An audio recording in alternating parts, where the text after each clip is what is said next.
तो हमारे साथ मुंबई से जुड़ रहे हैं the bonus creator Anshuman Tiwari sir. Sir बहुत बहुत स्वागत है आपका। सर आज कौन से बड़े ट्रिगर्स हैं जहां पर निवेशकों को और व्यूअर्स को ध्यान देना चाहिए? धन्यवाद हर्ष। उंगलियों पर दुनिया में आपका स्वागत है। 2 दिन से हम आपसे मिल नहीं सके थे तकनीकी कारणों से, और आप सब ने बहुत सारे सवाल पूछे, बहुत सारी चिंताएं जाहिर की, उसके लिए मैं आभारी हूं और बोनस की पूरी टीम आभारी है आपके इस स्नेह और आशीर्वाद के लिए।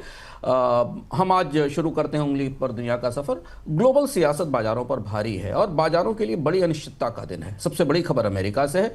अमेरिका में डोनाल्ड ट्रंप ने ईरान पर किसी सीधी कार्रवाई से पहले कूटनीतिक वार्ता को और अधिक समय देने की बात कही है। रॉयटर्स और अमेरिकी मीडिया ने बार बार ये बताया, अलग अलग खबरों में बताया है कि ईरान पर सीधी कार्रवाई से पहले एक डिप्लोमेटिक कोशिश डोनाल्ड ट्रंप की तरफ से की जाएगी। यह भी खबर है कि रिपब्लिकन पार्टी में, डोनाल्ड ट्रंप की रिपब्लिकन पार्टी में इस बात पर सहमति नहीं बनी कि ईरान पर सीधे कार्रवाई की जाए। ऐसी खबरें रॉयटर्स और ब्लूमबर्ग पर आई हैं। एक कूटनीतिक वार्ता का दौर भी शुरू हुआ है। मध्य पूर्व के में जो अमेरिका के दूत हैं स्टीव विटकॉफ, उन्होंने ईरान के विदेश मंत्री अब्बास अक्काची के साथ बातचीत की है। तनाव कम करने के लिए फ़ोन पर 1 से अधिक बार बात हुई है, ऐसी सूचनाएं अखबारों में हैं। शांति वार्ता की एक और कोशिश के तहत आज अल जज़ीरा ने सुबह बताया कि ईरान के विदेश मंत्री जेनेवा में यूके, फ्रांस और जर्मनी के प्रतिनिधियों से मिल सकते हैं, जिनकी इन कोशिशों से बाजारों को राहत मिलेगी। लेकिन दूसरी तरफ ईरान और इजराइल के बीच जंग लगातार तेज हो रही है। कल इजराइल ने ईरान की न्यूक्लियर इकाई अराक पर हमला किया था और उसके बाद ईरान ने वापस इजराइल के स्टॉक एक्सचेंज और अस्पतालों पर हमला किया और इससे बड़ा नुकसान भी पहुंचा है। इन घटनाओं के बीच बाजार की निगाह इस बात पर रहेगी कि शांति वार्ताएं क्या ईरान और इजराइल के बीच चल रही जंग की तेजी को कुछ कम करेंगी या नहीं। लेकिन अब जबकि अमेरिकी राजनीति में शीर्ष स्तर से शांति वार्ताएं शुरू करने की या शांति की कोशिश करने की प्रक्रिया शुरू की गई है, तो आज दिन भर कई स्तर पर, कूटनीतिक स्तर पर कई घटनाक्रम रहेंगे जिन पर बाजार की निगाहें रहेंगी। अब हम जंग की दुनिया से बाहर निकलते हैं। यूरोपीय संघ ने अमेरिका के साथ व्यापार वार्ता के लिए 10% का बेस लाइन टैरिफ तय किया है, यानी वार्ताएं यहां से शुरू होंगी। यूरोपीय संघ का मानना है कि इतने टैरिफ पर बातचीत शुरू हो सकती है। यूरोपीय संघ और चीन के बीच जुलाई में एक शिखर सम्मेलन की तैयारी भी जोरों पर है। यहां रेयर अर्थ और चीन के ईवी के डंपिंग पर बातचीट हो सकती है। हालांकि यूरो न्यूज ने आज एक खबर दी कि G7 की बैठक में ईयू की प्रमुख उर्सुला वॉन डेयर ने एक बयान दिया था, जिस पर चीन ने तीखी प्रतिक्रिया की है। वॉन डेयर ने चीन के कारोबारी तरीकों की आलोचना की थी। इस बीच एक महत्वपूर्ण खबर यूरोजोन से है। ब्रसेल्स में यूरोजोन के वित्त मंत्रियों ने बल्गारिया को नया 21वां सदस्य बनाने को मंजूरी दी है। जनवरी 2026 में बल्गारिया यूरो करेंसी को अपनाएगा। अब हम चलते हैं कुछ बड़े आंकड़ों पर जिनका असर होने वाला है। और निश्चित तौर पर आज जापान का आंकड़ा बाजार के लिए सबसे महत्वपूर्ण है। पूरा दिन बाजार इस आंकड़े को समझने और पचाने की कोशिश करेगा। जापान की कोर महंगाई दर 3.7% के उच्चतम स्तर पर है और ये 2 साल का सबसे ऊंचा स्तर है।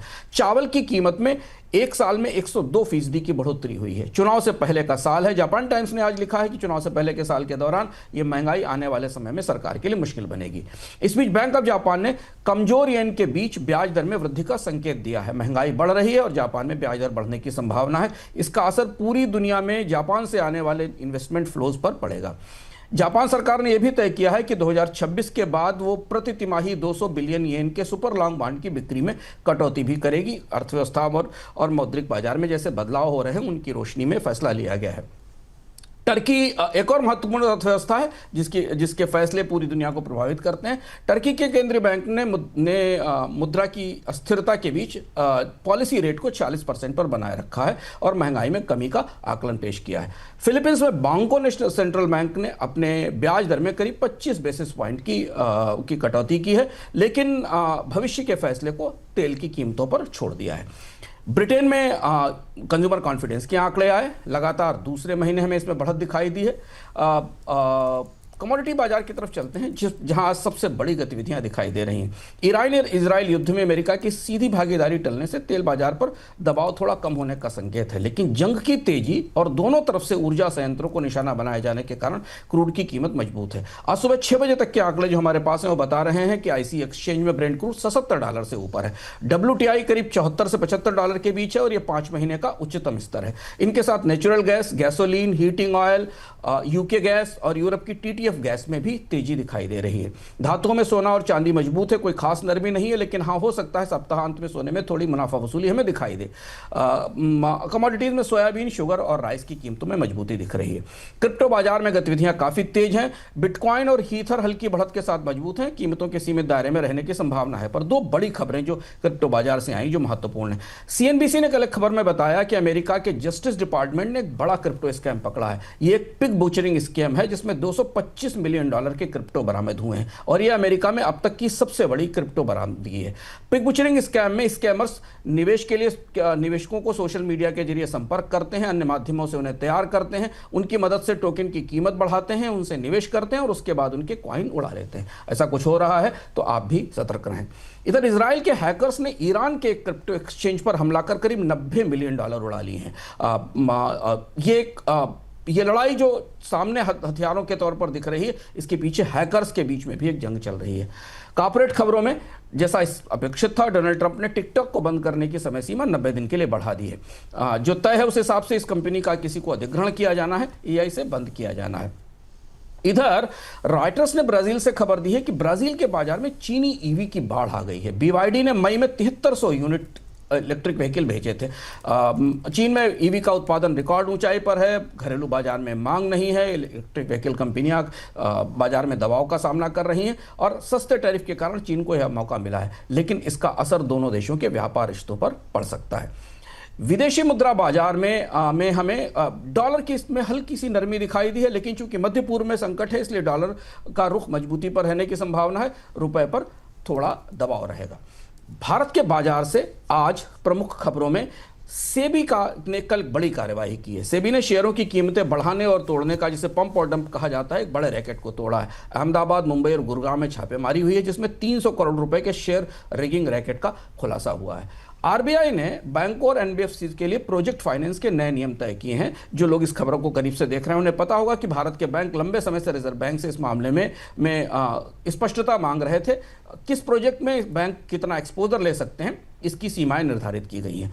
रेयर अर्थ का दबाव भारतीय ऑटोमोबाइल उद्योग के लिए चुनौती बन रहा है। मारुति सुजुकी ने कहा है कि रेयर अर्थ मैग्नेट का भंडार जुलाई तक ही उपलब्ध है, इसके बाद की आपूर्ति के लिए नई कोशिश की जा रही है। इधर शेयर बाजारों को प्रभावित करने वाली खबरों में एक महत्वपूर्ण खबर इकोनॉमिक टाइम्स में थी आज की। वर्लपूल इंडिया के अधिग्रहण के लिए रिलायंस रिटेल और हैवेल्स के बीच होड़ शुरू हो रही है। एक और खबर जो स्टॉक मार्केट में स्टॉक्स को प्रभावित करेगी वो ये है कि सरकार अगले साल से दुपहिया वाहनों में एंटी लॉक ब्रेकिंग सिस्टम अनिवार्य करने वाली है। इसकी अधिसूचना जल्द आएगी और इसका असर दुपहिया स्टॉक्स पर दिखाई देगा। अगले 24 घंटे में जो महत्वपूर्ण घटनाएं शेयर बाजारों को प्रभावित करेंगी और वित्तीय बाजारों और मुद्रा बाजारों पर असर डालेंगी, उनमें अमेरिका और ईरान और यूरोप के नेताओं के बीच की बातचीत है। आज पूरी दुनिया की निगाहें इस बातचीत पर रहेंगी। क्या यहाँ से युद्ध को शांत करने की कोई संभावना बनती दिखाई देती है। इसके अलावा हमले अगर तेज होते हैं और ऊर्जा प्रतिष्ठानों को निशाना बनाया जाता है ईरान और इजराइल के बीच, तो उसका असर हमें तेल बाजार पर दिखेगा। ब्रिटेन में रिटेल बिक्री के आंकड़े आएंगे, फ्रांस में बिजनेस कॉन्फिडेंस का इंडेक्स आएगा। और चलते चलते एक बेहद महत्वपूर्ण और दिलचस्प खबर जिस पर आज पूरी दुनिया में बहस चल रही है, आज दिन भर भी आप इसकी जानकारी कर सकते हैं।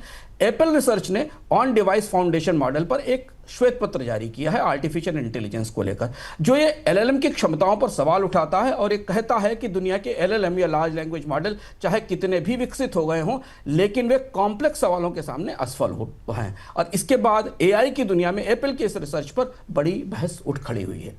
तो ये था उंगलियों पर दुनिया में आज तक का सफर। वापस चलते हैं नोएडा स्टूडियो हर्ष के पास। सर बहुत बहुत धन्यवाद तमाम खबरों का विश्लेषण करने के लिए।